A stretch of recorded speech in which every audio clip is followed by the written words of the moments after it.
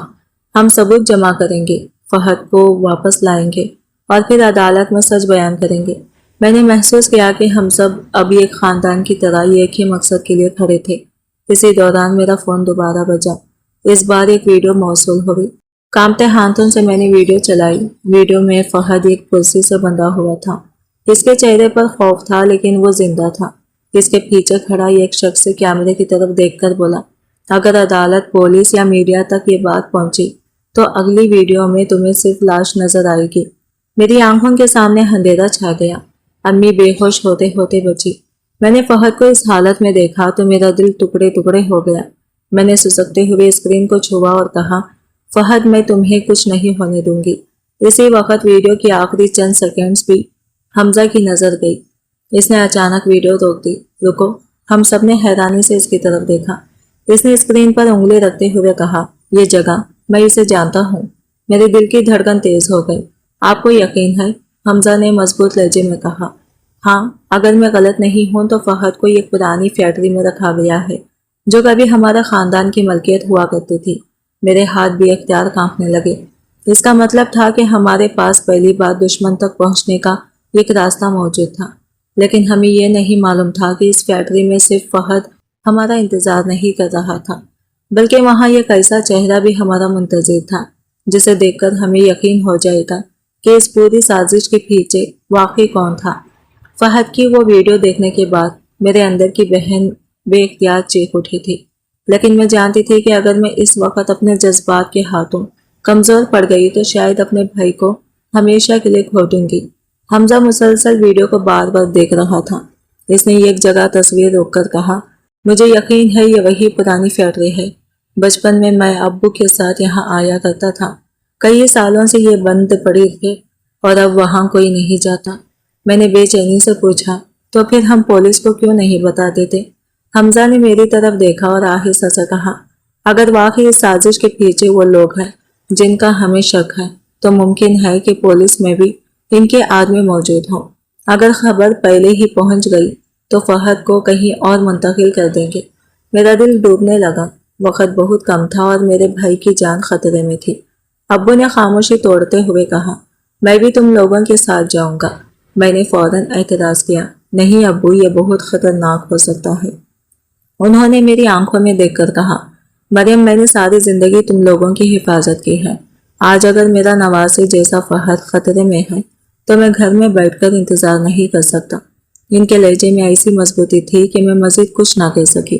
رات کے اندھیرے میں ہم 4 لوگ روانہ ہوئے، میں، حمزہ، ابو اور بشیر چچا۔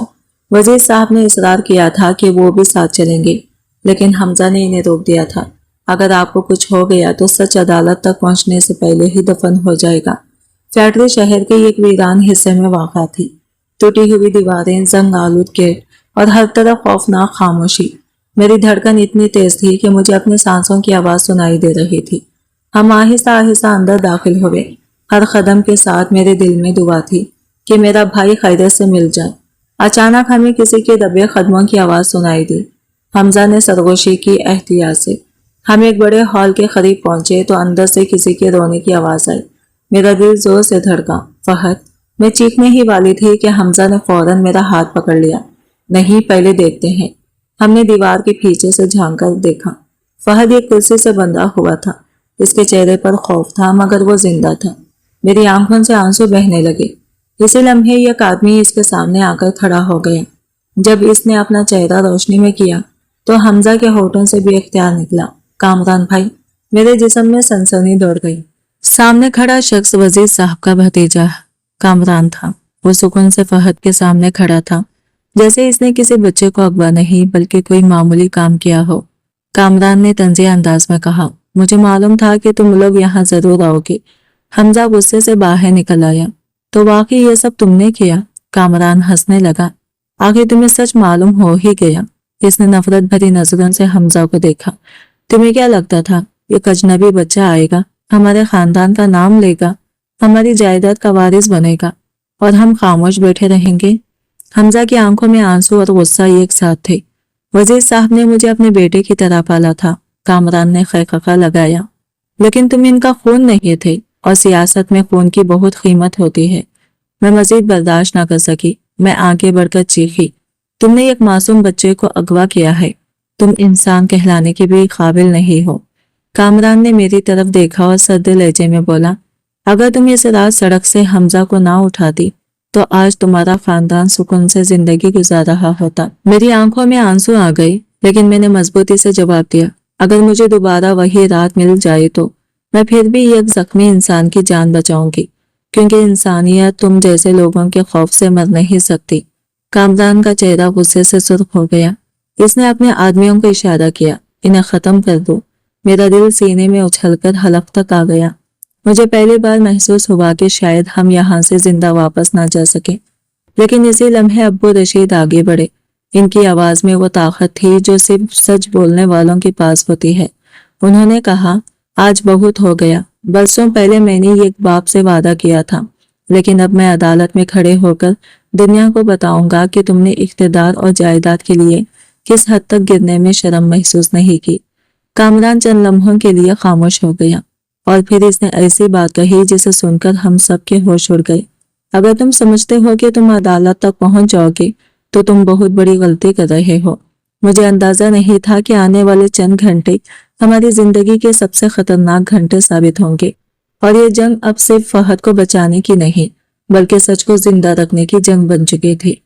کامران کی بات سن کر میرے جسم سے جیسے جان نکل گئی۔ فہد ابھی بھی کرسی سے بندھا ہوا تھا، اس کی آنکھوں میں خوف تھا اور وہ بار بار میری طرف دیکھ رہا تھا۔ میں اس کی بڑی بہن تھی، اس کی ہر تکلیف مجھ سے دیکھی نہیں جاتی تھی، لیکن اس وقت میں بے بس کھڑی تھی۔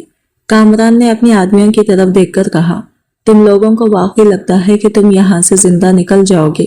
تم بہت بڑی غلط فہمی میں ہو۔ حمزہ اس کے سامنے آ کر کھڑا ہو گیا، تم نے دولت اور اقتدار کے لیے اپنی انسانیت بیچ دی ہے۔ کامران تلخ ہنسی ہنسا، انسانیت؟ سیاست میں انسانیت نہیں طاقت چلتی ہے، اور طاقت ہمیشہ اسی کے پاس رہتی ہے جو دوسروں کو راستے سے ہٹا دے۔ میں نے فہد کی طرف دیکھا، اس کے معصوم چہرے پر آنسو بہہ رہے تھے۔ وہ روتے ہوئے بولا، آپا مجھے گھر جانا ہے، مجھے بہت ڈر لگ رہا ہے، میرے دل کے ٹکڑے ہو گئے۔ میں نے روتے ہوئے کہا، فہد میں تمہیں کچھ نہیں ہونے دوں گی، میں وعدہ کرتی ہوں۔ کامران نے غصے سے کہا، خاموش رہو۔ اسی لمحے ابو آگے بڑھے۔ میں نے پہلی بار انہیں اس طرح دیکھا تھا۔ وہ یہ غریب رکشہ ڈرائیور نہیں لگ رہے تھے، بلکہ یہ کیسے باپ کی طرح لگ رہے تھے جو سچ کے لیے اپنی جان بھی دے سکتا تھا۔ انہوں نے کامران کی آنکھوں میں دیکھ کر کہا، بیٹا دولت انسان کو بڑا نہیں بناتی۔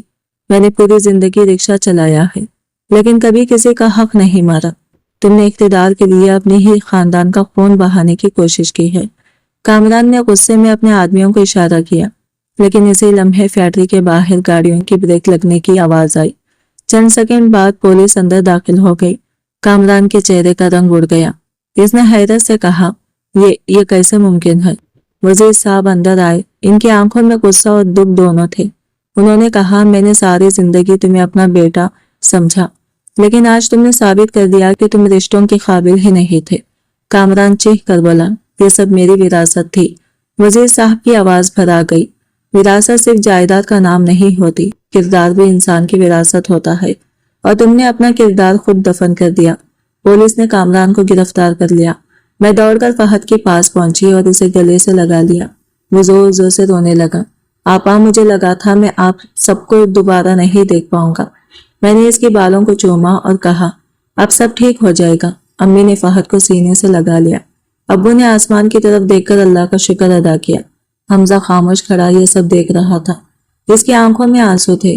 اس نے ابو کی طرف دیکھا اور دھیمی آواز میں کہا، چچا اگر آپ اس راز سچ نہ بولتے تو شاید میں کبھی اپنے اصل ماں باپ کے بارے میں نہ جان پاتا۔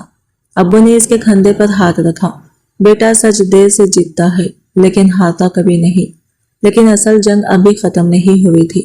ابھی عدالت میں وہ دن آنا باقی تھا جو ایک رکشہ ڈرائیور پوری قوم کے سامنے کھڑے ہو کر وہ سچ بیان کرے گا جسے طاقتور لوگ برسوں سے دفن کرتے آئے تھے، اور اسی عدالت میں یہ ایسا فیصلہ سنایا جائے گا جسے سن کر پورا شہر حیران رہ جائے گا۔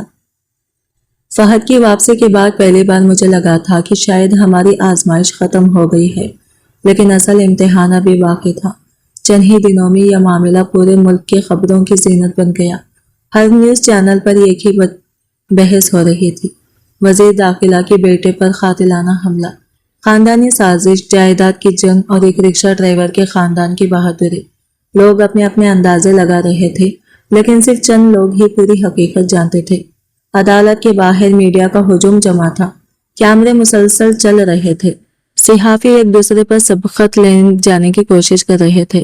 میں، امی، فہد اور حمزہ کے ساتھ خاموشی سے بیٹھے تھی، جبکہ میرے ابو رشید آج گواہ کے طور پر عدالت میں پیش ہونے والے تھے۔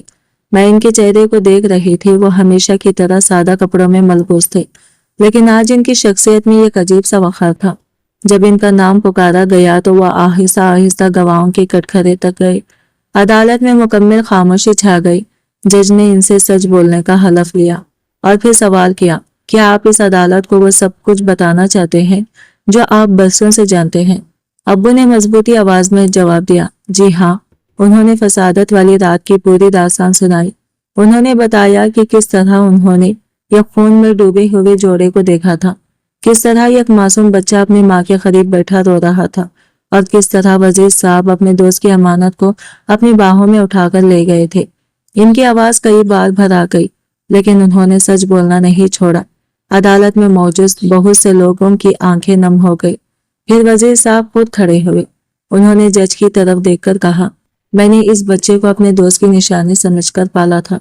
میں نے کبھی اسے اپنے سگے بیٹے سے کم نہیں سمجھا۔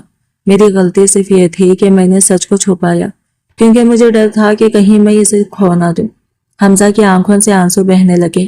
اس نے عدالت کے درمیان کھڑے ہو کر کہا، آج مجھے معلوم ہوا ہے کہ میرا اصل خون کون تھا، لیکن اس سے بھی بڑا سچ یہ ہے کہ باپ وہ نہیں جو صرف جنم دے، باپ وہ ہوتا ہے جو محبت اور قربانی سے اولاد کو پروان چڑھائے۔ وزیر صاحب آج بھی میرے والد ہیں اور ہمیشہ رہیں گے۔ یہ سنتے ہی عدالت کا ماحول جذباتی ہو گیا۔ کامران کے خلاف تمام ثبوت پیش کیے گئے۔